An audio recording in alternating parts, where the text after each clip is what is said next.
ఈరోజు అలనాటి నటుడు వైవిరావు గారి గురించి తెలుసుకుందామండి. ఎర్రగుడిపాటి వరదరావు పూర్తి పేరు. 30 మే 1903లో జన్మించారు. 13 ఫిబ్రవరి 1979లో మరణించారు. భారతీయ దర్శకులు, నిర్మాత, నటులు, స్క్రీన్ రైటర్, సంపాదకులు. తెలుగు, తమిళ, కన్నడ చిత్రాల్లో తన రచనలతో ప్రసిద్ధి చెందారు. మూకీ చిత్రాల్లో నటించడానికి ముందు కొన్ని రంగస్థల నాటకాలు వేశారు. రావు గజేంద్ర మోక్షం 1923లో, 1929లో వచ్చి గరుడ గర్వభంగం, 1931లో రోజా ఆఫ్ రాజస్థాన్ వంటి అనేక మూకీ చిత్రాల్లో ప్రధాన నటుడిగా తన వృత్తిని ప్రారంభించారు.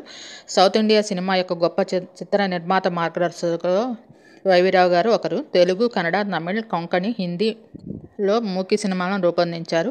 75 ఏళ్ల వయసులో చెన్నైలో మరణించారు. నెల్లూరులో జన్మించారు, ఆంధ్రప్రదేశ్. 1930-68 దాకా చురుకుగా పనిచేశారు. భార్య పేరు వచ్చి కుమారి రుక్మిణి గారు. ఈవిడ కూడా మంచి నటి అండి. మళ్ళీ నటి లక్ష్మి వచ్చి కూతురు. ఐశ్వర్య నటి వచ్చి మనవరాలు. దర్శకుడుగా పాండవ, అజ్ఞాతవాసులు, సారంగధర మూకీ సినిమా, మళ్ళీ పెళ్లి, విశ్వమోహిని, సత్యభామ, తహసీల్దార్, మానవతి, మంజరి, శ్రీకృష్ణ గరుడి, నాగార్జున, శ్రీ మొదలగు చిత్రాలను దర్శకులుగా నిర్మించారు. ఎక్కువగా సూపర్ స్టార్ కృష్ణ గారితో సినిమాలు నిర్మించారండి. భారతదేశంలో బ్రిటిష్ పాలనలో సినిమాకి గణనీయమైన కృషి చేశారు. రావు గారు తీసిన 1934 సతీ సులోచన కన్నడ భాషలో మొదటి చిత్రం. 1937లో అతను చింతామణి సినిమాకు దర్శకత్వం వహించారు. తమిళ స్లీపర్ హిట్ భారతదేశంలో ఒకే స్క్రీన్లో అత్యధిక అంచనాలతో 1 సంవత్సరం పాటు నడిచింది.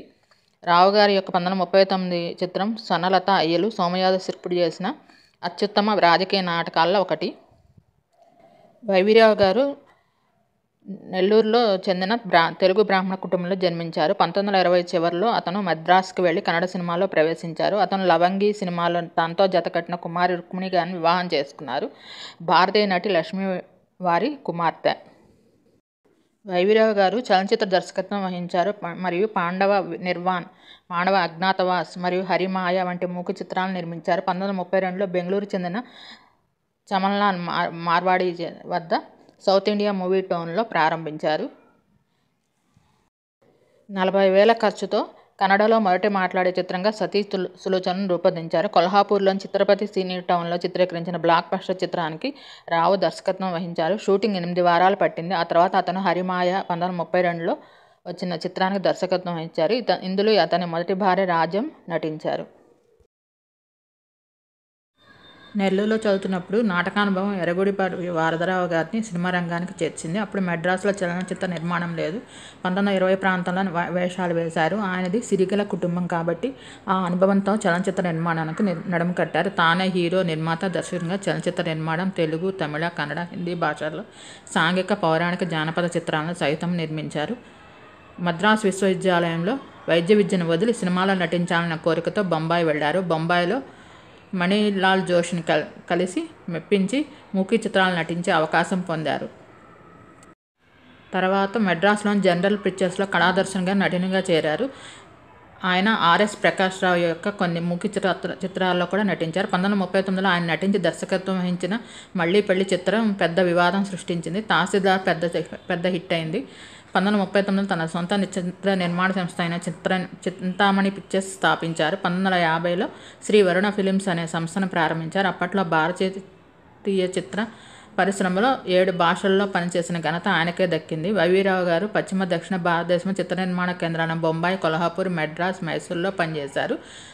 తొలి కన్నడ టాకీ చలనచిత్రం ఎవి సుబ్బయ్య నాయుడు, ఆర్ నాగేశ్వరరావు నటించిన సతీ సులోచన ఈయనే నిర్మించారు. 1930లో సారంగధర చిత్రాన్ని తానే దర్శకుడిగా నిర్మించారు. అనంతరం పాండవ, నిర్వాణ, పాండవ అజ్ఞాతవాసం, హరిమాయ చిత్రాలను నిర్మించారు. తనకంటూ ఒక స్థానం ఏర్పరచుకున్నారు. తర్వాత ఆయన మకాంను బెంగళూరుకు మార్చారు. బెంగళూరులో సౌత్ ఇండియా మూవీస్ ప్రారంభించి తొలిసారి కన్నడలో సతీ సులోచన చిత్రాన్ని నిర్మించారు. 1934లో ఆ చిత్రం కర్ణాటకలో విడుదలై విజయ విహారం చేసింది. 1937లో ఆయన నిర్మించిన చింతామణి చిత్రాన్ని త్యాగరాజ్ భాగవతార్ బిల్వమంగళునిగా నిర్మించారు. 1945లో శ్రీవల్లి చిత్రాన్ని నిర్మిస్తూ రుక్మిణిని పరిచయం చేశారు. ఆవిడ నటి లక్ష్మి తల్లి. అటు తర్వాత ప్రేమికుల కథాగమనం గల లవంగి చిత్రాన్ని నిర్మించడంలో ఆ చిత్ర సన్నివేశాల్లో రావు రుక్మిణిని నిజంగానే ప్రేమించుకున్నారు. 1946లో వైవిరావు నర్తకి మంగంబాకం జానకి కుమార్తె, తమిళ సినిమా నటీమణి రుక్మిణిని వివాహం చేసుకున్నారు. తెలుగు సినీ నటి లక్ష్మి ఈయన కూతురే. హిందీ, తమిళంలో రామదాస్ చిత్రాన్ని తీశారు. తానేషా రుక్మిణి తానేషా భార్య. ఆర్థికంగా ఆ చిత్రం గిట్టుబాటు కాలేదు. తమిళంలో ఆయన నిర్మించి దర్శకత్వం వహించిన సావిత్రి, హిందీ, మరాఠీ చిత్ర నిర్మాత తార శాంత ఆప్టేను సావిత్రిగా నటింపజేశారు. ఆమె కూడా తమిళం నేర్చుకుని తన మాటలు తానే చెప్పింది. సావిత్రి చిత్రంలో సుప్రసిద్ధ కర్ణాటక సంగీత విద్వాన్మణి సావిత్రి చిత్రంలోనే సుప్రసిద్ధ కర్ణాటక సంగీత విద్వాన్మణి ఎంఎస్ సుబ్బలక్ష్మి గారిని రావు గారి నారద పాత్రల తెరకు పరిచయం చేశారు.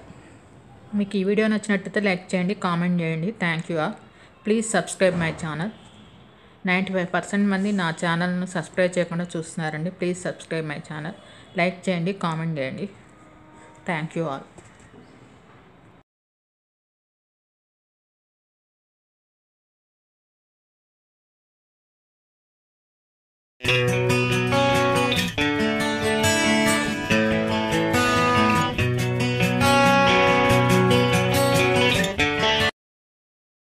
Good morning to all.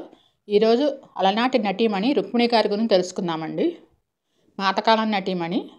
ఆవిడని కుమారి రుక్మిణి అని పిలుస్తారు. 19 ఏప్రిల్ 1929లో జన్మించారు. 4 సెప్టెంబర్ 2007లో మరణించారు.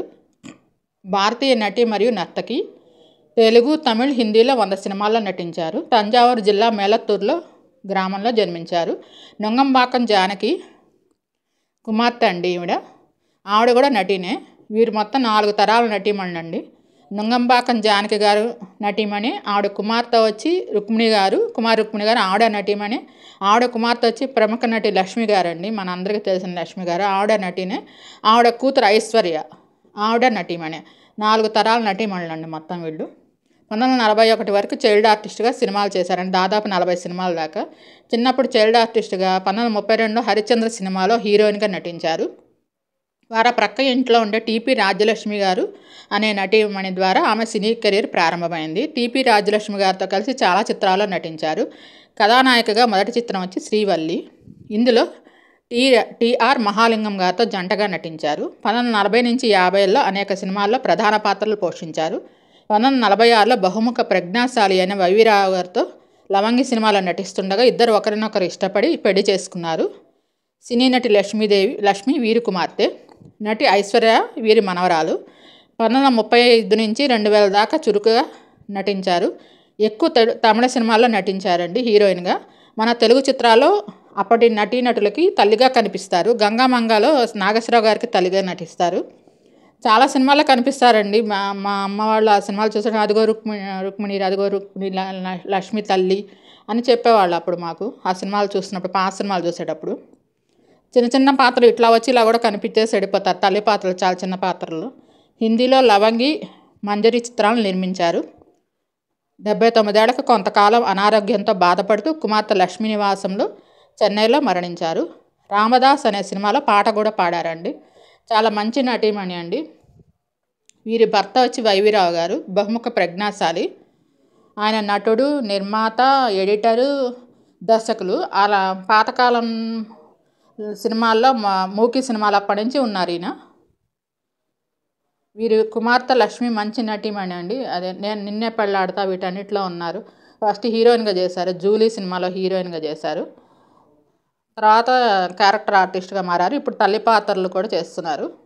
వీరి కుమార్తె ఐశ్వర్య కూడా సినిమాలో నటించారు. మామగారు సినిమా